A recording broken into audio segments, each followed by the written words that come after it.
¿Ya se dieron cuenta? Al principio del sexenio, el kilo de tortilla solo costaba 80 centavos. A mí me pueden llamar peje, pero no soy lagarto. Le decían el peje, se burlaban de su acento, de su lentitud para hablar, de su origen tabasqueño, de esa forma provinciana que las élites mexicanas miraban como si fuera una vergüenza.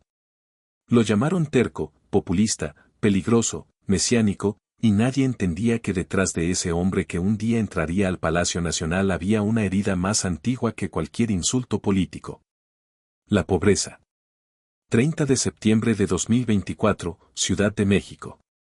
Llueve sobre el Zócalo. Una camioneta blanca sale lentamente del Palacio Nacional mientras miles de personas gritan, «Presidente, presidente». Adentro va Andrés Manuel López Obrador, el mismo niño nacido en Tepetitán, Macuspana, Tabasco. El mismo hombre al que durante años intentaron reducir a un apodo de pantano. Tiene el rostro cansado, el cabello blanco, los ojos húmedos. Y entonces pasa algo que ninguna campaña pudo fabricar, AMLO llora. Pero esta no es solo la historia de cómo un presidente se despidió del poder. Esta es la investigación sobre el secreto que sostuvo toda su vida pública. La razón por la que convirtió la pobreza en bandera, la austeridad en religión política y la frase primero los pobres en una herida nacional imposible de ignorar. Hoy vas a descubrir 4 cosas que cambian todo lo que creías saber sobre Andrés Manuel López Obrador. Primero, el verdadero origen del peje, el apodo que nació como burla de clase y terminó convertido en armadura. Segundo, la cartera casi vacía, los 200 pesos, y el Jetta blanco modelo 2013 que explican por qué su austeridad golpeó tanto al viejo poder. Tercero, Rocío Beltrán Medina, la mujer que lo sostuvo antes de la gloria y cuya muerte dejó una ausencia que ningún triunfo político pudo llenar. Y cuarto, la niña del agua con tierra. La escena que, según testimonios, lo hizo llorar de rabia y decir una frase que define todo su camino. Cada vez que lleguemos a una de estas revelaciones, te lo voy a recordar. Pero te advierto algo, si te vas antes del final, te pierdes la cuarta. Y la cuarta es la que explica por qué, para AMLO, gobernar nunca fue solo llegar al poder, fue intentar no fallarle a los que nacieron en el lodo. Todo comenzó lejos de los salones alfombrados donde se decide el destino de un país, lejos de las cámaras, lejos de las escoltas, lejos de las oficinas donde los poderosos firman decretos sin mirar a los ojos de quienes van a sufrirlos. Tepetitán, Macuspana, Tabasco, 13 de noviembre de 1953. Un pueblo húmedo, caliente, rodeado de agua, de monte, de caminos donde el lodo no era paisaje sino destino. En esa tierra nació Andrés Manuel López Obrador. No nació entre mármoles, no nació en una familia de apellido blindado, no nació con el país prometiéndole nada. Nació en una zona donde la pobreza no se explicaba con estadísticas, se respiraba. Estaba en las casas sencillas, en las mesas ajustadas, en los niños que aprendían demasiado pronto que el futuro no llega igual para todos. Guarda este lugar en tu memoria. Tepetitán.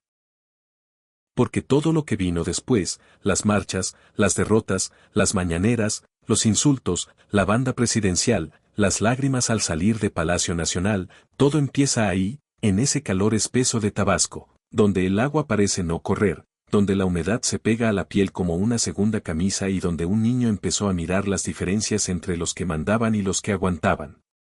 Su familia venía de raíces mezcladas con migración, trabajo y carencia. Su abuelo José Obrador, de origen español, y Úrsula González, vinculada a una familia pobre de Veracruz, formaban parte de esa historia silenciosa que no aparece en los grandes libros de poder, pero sostiene a los países desde abajo. La casa donde nació, en la calle Hidalgo, no parecía el origen de un futuro presidente. Parecía una casa más, una de esas casas donde el país real se forma sin que nadie lo vea.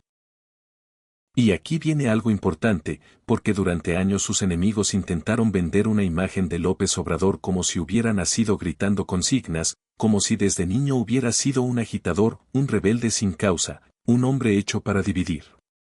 Pero los recuerdos de quienes lo conocieron en Tepetitán dicen otra cosa. Su maestra Nelly León de Gómez lo recordaba como un niño inteligente, aplicado, obediente, distinto no por la violencia sino por la atención con que miraba. Emiliano Gómez Torres, otro habitante del pueblo, lo describía corriendo por las calles mezclado con la vida común, observando sin saber todavía que algún día esas calles se convertirían en su primera escuela política. Porque la pobreza educa de una manera brutal. No da discursos, no explica teorías, no pide permiso. Te enseña mirando una olla vacía, una camisa remendada, un camino sin pavimento, una madre calculando cuánto alcanza y cuánto no. En Tabasco, Andrés Manuel no aprendió la pobreza como concepto. La vio, la olió, la escuchó en las conversaciones de la gente que sobrevivía con poco y aún así seguía de pie.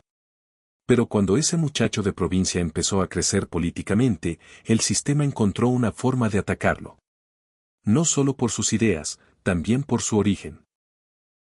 Le dijeron el peje, como el peje lagarto, ese pez antiguo de los pantanos tabasqueños, de hocico largo, dientes duros, escamas como armadura, un animal de río, de lodo, de aguas oscuras, durante mucho tiempo comida de pobres. Así querían nombrarlo, no como líder, no como adversario, como algo rústico, algo inferior, algo salido del pantano. Piensa en eso un momento. En un país donde tantos políticos presumen apellidos, escuelas privadas, trajes caros y cercanía con los ricos, a él intentaron reducirlo a un pez de Tabasco. El insulto llevaba clasismo, llevaba desprecio, llevaba el mensaje de siempre: tú no perteneces aquí, tú vienes de demasiado lejos, tú hablas demasiado lento, tú cargas demasiado pueblo encima. Pero ahí ocurrió la primera transformación. Andrés Manuel no rechazó el apodo, lo absorbió, lo convirtió en coraza, lo volvió identidad. Soy peje, pero no lagarto, diría después, separando la terquedad de la corrupción, la raíz popular del abuso de poder. Y esa frase no era solo una respuesta ingeniosa, era una declaración de guerra simbólica. Podían burlarse de su origen, pero no podían arrancárselo. Podían llamarlo provinciano, pero no podían hacerlo avergonzarse de Tabasco. El peje dejó de ser una burla y se convirtió en advertencia. Como el animal de los pantanos, aprendió a sobrevivir en aguas turbias. Como el peje lagarto, desarrolló una piel dura contra los ataques. Como ese pez antiguo que parece venir de otro tiempo, resistió campañas, derrotas, caricaturas, desprecios y burlas. Y mientras más lo atacaban por venir de abajo, más fuerte se hacía su obsesión: sacar de la oscuridad a los pueblos como Tepetitán, romper la distancia entre el poder y la gente, demostrar que un hombre nacido entre humedad, lodo y pobreza podía llegar a Palacio Nacional sin dejar de recordar el camino de regreso. Porque el verdadero secreto de AMLO no empezó en la presidencia, empezó ahí, en Tabasco, cuando entendió que el desprecio de los de arriba no era contra él solamente, era contra todos los que venían del mismo lodo. Y entonces llegó el verdadero secreto. No estaba en una cuenta escondida, no estaba en una mansión, no estaba en un avión privado, no estaba en una caja fuerte detrás de una pared falsa. El secreto de Andrés Manuel López Obrador era mucho más incómodo para el sistema. Era un hombre que había llegado demasiado cerca del poder sin aprender a desear sus lujos. Piensa en eso un momento. México venía de presidentes rodeados de escoltas, residencias cerradas, salones privados, camionetas blindadas, alfombras rojas, cenas reservadas para los mismos apellidos de siempre. Durante décadas, la presidencia se había parecido más a una corte que a un servicio público. Los poderosos vivían lejos, entraban por puertas que nadie veía, volaban en aviones que el pueblo pagaba, dormían en casas que parecían palacios. Y luego apareció un hombre de Tabasco diciendo algo que para ellos sonaba casi ofensivo: que el poder debía ser austero, que gobernar no era enriquecerse, que el dinero público no era botín. Guarda esta imagen: un Volkswagen Jetta blanco, modelo 2013, avanzando entre multitudes. No era una Suburban blindada, no era una caravana militar, no era una máquina diseñada para separar al gobernante de la gente. Era un auto común, con golpes, rayones, marcas de manos, abolladuras dejadas por el mismo pueblo que intentaba acercarse a él. Lo manejaba Cuauhtémoc Jiménez, su chofer de confianza, mientras Andrés Manuel recorría caminos, plazas, aeropuertos. pueblos y ciudades como si quisiera demostrar que el presidente no tenía que esconderse detrás de un muro de acero. Ese gesta no era un detalle menor, era una declaración. En un país donde el poder siempre se había protegido del pueblo, AMLO decidió exponerse a él. Cada golpe en la carrocería parecía decir algo. Aquí no hay distancia, aquí no hay trono, aquí no hay emperador, aquí hay un hombre que viene de abajo y que no quiere olvidar de dónde salió. Pero la escena que terminó de convertir su austeridad en leyenda llegó en 2018 durante un debate presidencial. Ricardo Anaya se acercó demasiado. El momento fue incómodo, casi teatral. Andrés Manuel reaccionó de manera instintiva, sacó su cartera y la protegió contra el pecho. La gente se rió, las redes se llenaron de bromas, sus adversarios pensaron que tenían otra imagen para ridiculizarlo. Pero días después, él hizo algo que cambió el significado de aquella escena, mostró la cartera. Y lo que apareció ahí no parecía pertenecer a un hombre que estaba a punto de gobernar un país. No había tarjetas de crédito, no había chequeras, no había símbolos de riqueza, solo una cantidad mínima para gastos sencillos y un billete de 2 pesos que conservaba como amuleto. Eso era todo, o al menos eso era lo que él quería que México viera, un político que no presumía abundancia, sino desprendimiento. Y aquí viene lo que debes recordar. Para AMLO, la austeridad no era solo una medida administrativa, era una religión civil, una forma de purificación, una manera de decirle al país que el poder había enfermado porque se acostumbró demasiado al lujo. Por eso hablaba de la justa medianía de Benito Juárez. Por eso repetía que si una persona ya tenía un par de zapatos, no necesitaba acumular más. Por eso veía la ostentación oficial como una humillación frente a los pobres. Luego vino el golpe simbólico más grande. El avión presidencial, un Boeing 787 que había representado durante años la distancia obscena entre el gobierno y la gente. Para muchos era comodidad, para él era insulto. Un palacio volador mientras millones seguían esperando caminos, hospitales, escuelas, agua limpia. Venderlo no era solo una transacción, era una escena de ruptura. Era decir que el viejo régimen ya no podía seguir viajando por encima del país mientras el país caminaba descalzo por debajo. También convirtió Los Pinos, la residencia presidencial que durante décadas pareció intocable, en un espacio abierto al pueblo. La Casa del Poder dejó de ser santuario privado y se volvió centro cultural. Las puertas que antes separaban al gobernante de la gente empezaron a abrirse y al mismo tiempo desapareció el Estado Mayor Presidencial, ese aparato de seguridad que durante años había envuelto al presidente en una burbuja casi monárquica. Claro que sus críticos dijeron que todo era teatro, que la austeridad era propaganda, que el jeta era símbolo fabricado, que la cartera era espectáculo. Pero hay algo que no podían negar, AMLO había entendido mejor que nadie el poder de las imágenes. Y sus imágenes golpeaban donde más dolía, un presidente sin avión, un presidente sin residencia de lujo, un presidente en auto común, un presidente mostrando una cartera casi vacía. Porque el secreto no era vivir sin nada. El secreto era obligar al país a mirar la pregunta que nadie quería hacer, ¿cuánto lujo puede tolerar un gobierno cuando su pueblo todavía tiene hambre? Y esa pregunta tarde o temprano iba a llevarlo al sacrificio más doloroso de su vida. Pero todo poder tiene un precio, y en la vida de Andrés Manuel López Obrador ese precio no se pagó con dinero, se pagó con ausencia, con cumpleaños perdidos, con hijos esperando. Con una mujer sosteniendo la casa mientras él sostenía una causa que todavía parecía imposible.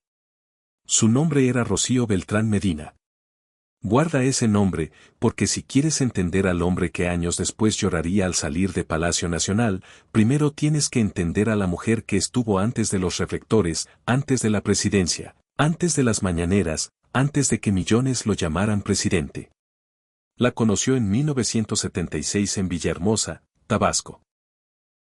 Él era joven, todavía lejos de convertirse en el personaje que dividiría y transformaría la política mexicana. Ella estudiaba Ciencias de la Educación en la Universidad Juárez Autónoma de Tabasco. No era una mujer de cámaras, no era una figura de actos públicos, no era alguien buscando un lugar junto al poder. Era discreta, inteligente, firme, de esas personas que no necesitan levantar la voz para cambiar el rumbo de una vida. Se casaron el 30 de marzo de 1980, una fecha sencilla, doméstica, sin la grandilocuencia de los grandes acontecimientos políticos. De ese matrimonio nacieron 3 hijos, José Ramón, Andrés Manuel y Gonzalo Alfonso, 3 niños creciendo mientras su padre se metía cada vez más en la lucha pública, en los caminos largos, en las reuniones interminables, en las comunidades olvidadas, en esa obsesión que empezaba a devorarlo todo. Piensa en eso un momento. Para millones, AMLO era el hombre que caminaba con el pueblo, pero para su familia muchas veces también fue el hombre que no estaba. No porque no amara, no porque no le importara, sino porque había elegido una misión que exigía algo brutal, presencia total afuera y ausencia inevitable adentro. Él mismo llegó a recordar con dolor una escena pequeña pero devastadora. No pudo llevar a uno de sus hijos al circo porque estaba ocupado construyendo un movimiento para transformar México. Un circo, algo tan simple, algo que cualquier padre promete sin pensar. Pero en la vida de un hombre absorbido por la historia, incluso una tarde con un hijo podía convertirse en deuda. Ahí estaba Rocío, llenando silencios, cuidando niños, sosteniendo rutinas, educando en la casa mientras él recorría el país. Si Andrés Manuel era el rostro visible de la batalla, Rocío era la estructura invisible que impedía que todo se derrumbara. No buscaba aplausos, no buscaba entrevistas, no buscaba ser primera dama de nada, pero sin ella esa historia no se entiende. Y aquí viene algo que casi nadie mide con justicia: Rocío no solo acompañó, también orientó. Según los relatos que han quedado sobre su vida, fue una voz decisiva cuando él empezó a romper con el viejo sistema político y a acercarse al PRD a principios de los años 90. Mientras muchos calculaban conveniencias, ella parecía entender que la vida de Andrés Manuel no podía quedarse atrapada en una estructura que ya no representaba aquello que él decía defender. Pero la vida, que a veces espera el momento más cruel para cobrar, golpeó cuando él empezaba a subir. En 1997, Rocío fue diagnosticada con lupus, una enfermedad dura, silenciosa, traicionera. El cuerpo atacándose a sí mismo, la salud consumiéndose desde adentro. Y mientras México veía crecer la figura política de López Obrador, dentro de su casa, otra batalla avanzaba sin mítines, sin pancartas, sin cámaras. Durante 6 años, Rocío enfrentó la enfermedad. 6 años. Mientras él ganaba terreno, ella perdía fuerzas. Mientras él se convertía en jefe de gobierno de la Ciudad de México, ella atravesaba el deterioro de un cuerpo que ya no respondía como antes. La ironía era dolorosa. El país empezaba a mirar a AMLO como posible presidente. Pero el hombre detrás del dirigente veía cómo se apagaba la mujer que había sido su refugio. El 12 de enero de 2003, Rocío Beltrán Medina murió a los 46 años. 46, una edad en la que muchas vidas todavía están empezando otra etapa. Para Andrés Manuel fue un golpe seco. De esos que no se curan con discursos. Se quedó viudo, con 3 hijos, con una carrera política que no se detenía, con una multitud esperándolo afuera y un vacío esperándolo adentro. Los adversarios enviaron condolencias, los aliados guardaron silencio, la política hizo una pausa breve, pero el dolor verdadero no ocurrió en los comunicados. Ocurrió en la casa, en las habitaciones, en los objetos de Rocío. En los días siguientes, cuando la vida continuó con una ausencia imposible de acomodar. Años después, Andrés Manuel publicó Rocío Beltrán Medina, libro de familia, como si necesitara defender su memoria del olvido. Y cada día de muertos, al volver a Tabasco para visitar a sus difuntos, esa historia parecía repetirse en silencio. El hombre público regresando al lugar donde todavía dolía el hombre privado. Porque Rocío no fue una nota al pie, fue la pérdida que lo dejó sin refugio. Y cuando un hombre pierde su refugio, solo le quedan 2 caminos: romperse por dentro o entregarse por completo a la causa que todavía lo mantiene de pie. AMLO eligió lo segundo. Y justo cuando parecía no tener nada más que perder, el sistema decidió ir por él. Y entonces el sistema entendió algo que lo asustó: Andrés Manuel López Obrador ya no era solo un político incómodo, era un hombre sin refugio personal, sin miedo suficiente para retirarse, y con una multitud que empezaba a verlo no como candidato, sino como símbolo. Ahí comenzó la guerra. No una guerra con balas, no una guerra declarada en cadena nacional. Una guerra más fría, más elegante, más peligrosa.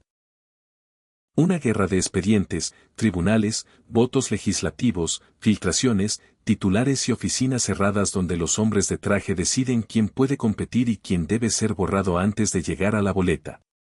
2004, Ciudad de México. Andrés Manuel era jefe de gobierno del Distrito Federal. Su popularidad crecía, sus recorridos, sus conferencias, su manera de hablarle al pueblo. Todo empezaba a construir una fuerza que el viejo régimen no sabía cómo detener. Y entonces apareció el caso que cambiaría su vida política, el Encino.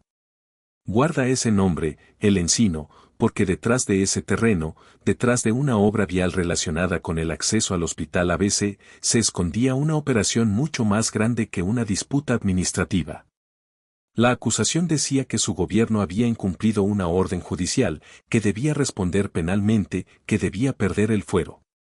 En el papel parecía un asunto técnico, frío, legal, aburrido. Pero en política las palabras pequeñas pueden esconder cuchillos enormes. Porque si le quitaban el fuero, podían procesarlo. Y si lo procesaban, podían impedirle competir en la elección presidencial de 2006. Esa era la clave. No era una calle, no era un camino, no era una orden judicial. Era la posibilidad de sacar de la contienda al hombre que empezaba a amenazar a todos los que habían administrado México como si fuera herencia familiar. Piensa en eso un momento. Un país con escándalos gigantes, fortunas inexplicables, corrupción de cuello blanco, privilegios intocables, y de pronto todo el peso del Estado caía sobre un camino, sobre un expediente, sobre una supuesta desobediencia administrativa. El mensaje era brutal: no importa cuánta gente te siga, no importa cuánto camines, no importa cuántos pobres crean en ti, si el sistema quiere cerrarte la puerta, la cierra desde adentro. AMLO lo entendió. Por eso no respondió como acusado común. Respondió como alguien que sabía que estaba entrando a una escena histórica. En 2005, cuando se discutía su desafuero, fue a la Cámara de Diputados y habló frente a quienes ya parecían haber decidido su destino. No fue a suplicar, no fue a pedir misericordia, fue a dejar constancia. Les dijo, en esencia, que no era ingenuo, que sabía que muchos votarían por consigna, que detrás de esa decisión no estaba la justicia sino el cálculo político. Y entonces lanzó una de esas frases que no envejecen, porque no pertenecen solo al momento en que se dicen. Ustedes me van a juzgar, pero no olviden que la historia también los va a juzgar a ustedes. Ese día intentaron reducirlo y lo hicieron crecer.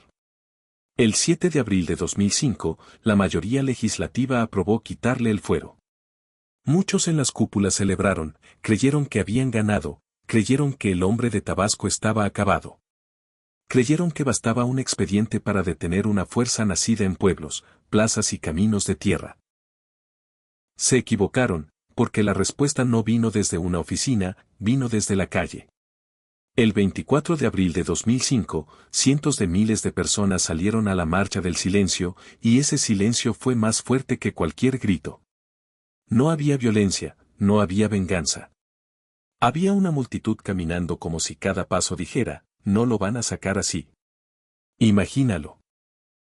Calles llenas, rostros serios, gente común, hombres, mujeres, ancianos, jóvenes, familias enteras caminando sin estridencia, pero con una determinación que el poder no pudo ignorar. La ciudad no rugía. La ciudad acusaba en silencio. Y ahí el desafuero se volvió contra quienes lo fabricaron. Lo que pretendía destruirlo terminó convirtiéndolo en mártir político. Lo que buscaba cerrarle el camino terminó abriéndole una avenida emocional hacia millones de mexicanos que sintieron que no solo estaban atacando a un candidato, estaban atacando su derecho a elegir. El gobierno tuvo que retroceder. La persecución se desinfló.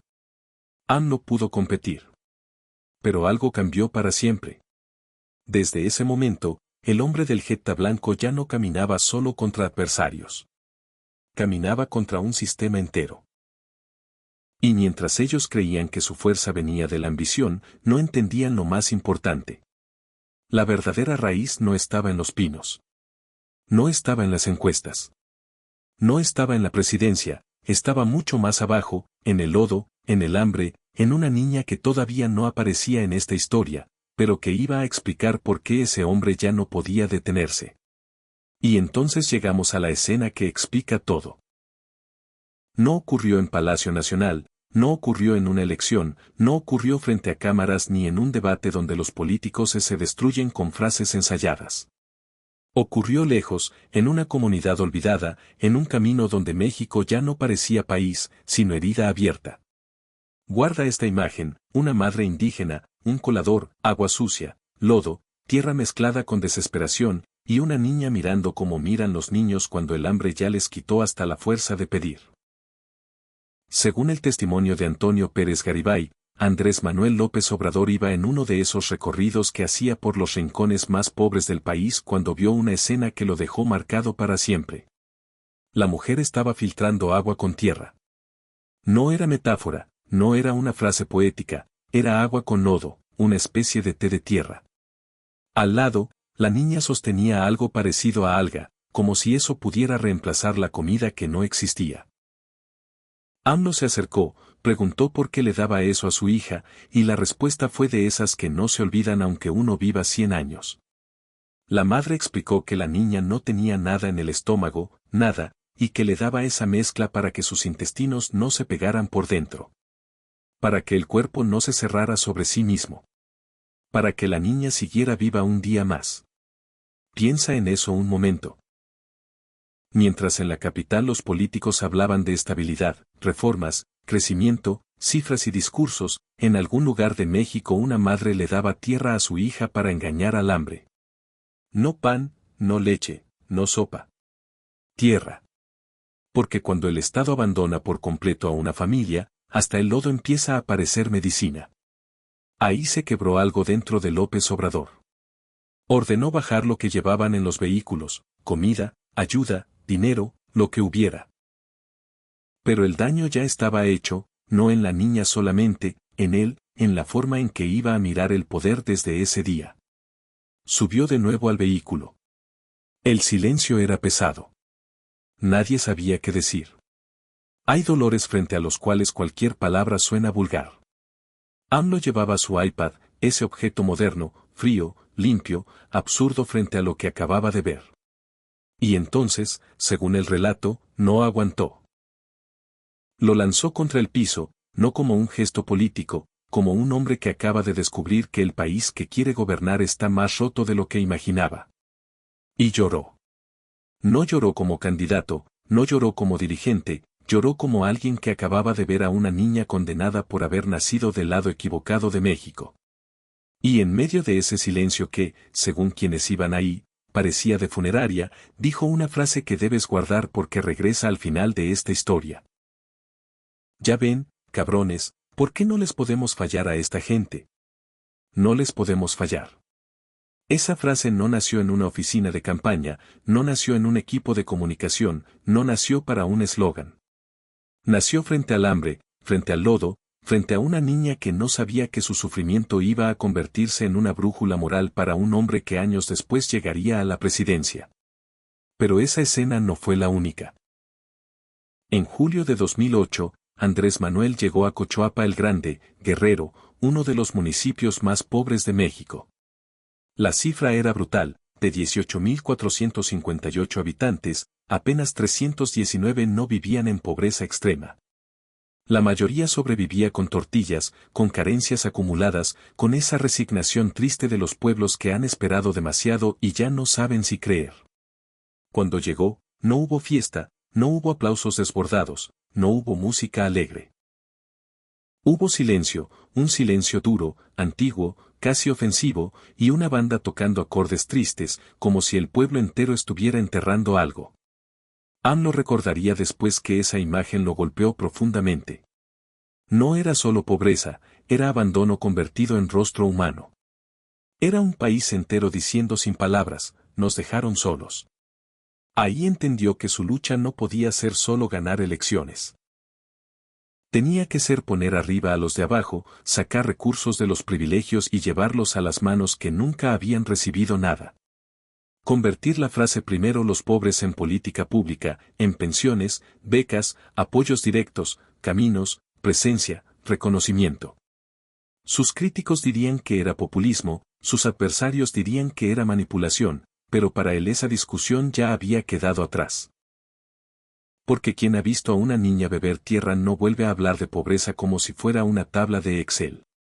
Desde ese día, el verdadero secreto de AMLO dejó de ser su origen. Fue su deuda, una deuda moral con los que no salían en televisión, con los que no tenían voz, con los que esperaban en pueblos donde la esperanza parecía haberse secado. No les podemos fallar. Esa fue la promesa y esa promesa iba a consumirlo hasta el final. Después de décadas caminando bajo el sol, después de 3 campañas presidenciales, después del desafuero, después de los insultos, después de que lo llamaron peligro para México, después de más de 1400 mañaneras donde habló de pie, sin esconderse, sin dejar que otros hablaran por él, Andrés Manuel López Obrador llegó al día que muchos creyeron que nunca iba a aceptar, 30 de septiembre de 2024. Ciudad de México, el último día. Guarda esa fecha, porque ese día no solo se fue un presidente, se cerró una época, una forma de pelear, una manera de hablarle al país todas las mañanas como si la política no pudiera dormir. Durante 6 años, México despertó con su voz. Para unos era esperanza, para otros provocación. Para millones, costumbre. Pero esa mañana todo sonaba distinto. Hasta sus adversarios sabían que algo estaba terminando. En la última conferencia, el ambiente no parecía el de una oficina de gobierno. Parecía una despedida familiar. Había funcionarios, periodistas, cámaras, gente mirando desde lejos. Y entonces llegó la música. La Paloma. Una canción de despedida, de ausencia, de barco que se va. La escuchó ahí, frente a todos, y el hombre que tantas veces había resistido ataques sin mover el rostro ya no pudo sostener la máscara. Lloró. No era la primera vez que México lo veía emocionado, pero esta vez era distinto. No lloraba por derrota, no lloraba por persecución, no lloraba por Rocío, aunque tal vez Rocío también estaba ahí, en alguna parte de ese silencio. Lloraba porque al final del camino, después de tanto polvo, tanto insulto, tanta espera, estaba entregando el poder vivo, entero, con el pueblo todavía gritando su nombre afuera. Piensa en eso un momento. Un hombre que había sido tratado como intruso por las élites salía de Palacio Nacional acompañado por multitudes. El mismo al que llamaron el peje, el mismo al que ridiculizaron por su acento y por su origen, se iba con una aprobación histórica, dejando el mando a Claudia Sheinbaum, la primera mujer que llegaba a la presidencia de México. Pero AMLO no quería quedarse como sombra detrás del trono, eso también debes recordarlo. Prometió retirarse, no a una fundación internacional, no a una oficina de lujo, no a dar conferencias pagadas frente a empresarios. Se iría a Palenque, Chiapas, a una finca heredada de sus padres, rodeada de árboles, humedad, pájaros y silencio. La llamó la chingada. El nombre parecía una provocación, pero también era una renuncia, como diciendo, ya me voy lejos donde el poder no me alcance. Donde el ruido de la capital no entre, donde mis pies por fin puedan descansar. Habló de caminar entre cedros, de tomar pozol, de dormir en hamaca, de escribir sobre las grandes civilizaciones antiguas de México. Y hubo un detalle pequeño, casi infantil, que lo retrató mejor que cualquier discurso. Dijo que le habían regalado unos binoculares y se emocionó imaginando a las guacamayas posándose en los árboles de su quinta. Un expresidente soñando no con aviones, no con escoltas, no con mansiones nuevas, sino con mirar pájaros. También habló de sus huaraches. Dijo que llevaba pares de varias regiones del país porque sus pies necesitaban descansar. Sus pies, los mismos que caminaron pueblos olvidados, los mismos que entraron en comunidades donde el poder nunca había pisado. Los mismos que cargaron derrotas, marchas, campañas, plazas llenas y madrugadas interminables. Y entonces la corbata dejó de tener sentido, el traje dejó de tener sentido, la banda presidencial quedó atrás. Lo que quedaba era un hombre viejo regresando al sur, al calor, a la tierra, al origen. Solo dejó una advertencia. Saldría de su retiro únicamente si la democracia era atacada. Si había un golpe de Estado o si la soberanía de México era amenazada. Nada más. El peje volvía al agua, no derrotado, no expulsado. Volvía porque había terminado su ciclo y por primera vez en muchos años, el hombre que no podía fallarle a los pobres intentaba no fallarse a sí mismo. Al final, después de tanto ruido, después de tantas mañaneras, después de tantas plazas llenas, después de tantas acusaciones, después de tantas lágrimas contenidas y tantas puertas abiertas a la fuerza, lo que queda de Andrés Manuel López Obrador no es solo una presidencia. Es una pregunta incómoda para todos los que han tocado el poder. ¿Para qué sirve gobernar si el pueblo sigue comiendo tierra? Guarda esa pregunta. Porque ahí está el verdadero cierre de esta historia. No en Palacio Nacional, no en la banda presidencial, no en los aplausos del Zócalo. Está en esa niña sin comida en el estómago, está en Cochoapa el Grande, en los pueblos donde la pobreza no era discurso sino respiración. Está en los ancianos que esperaban una pensión, en los jóvenes que no tenían trabajo ni escuela. En las madres que aprendieron a sobrevivir con lo mínimo. En los lugares donde México parecía haber olvidado que también era México. AMLO llamó a su proyecto Humanismo Mexicano.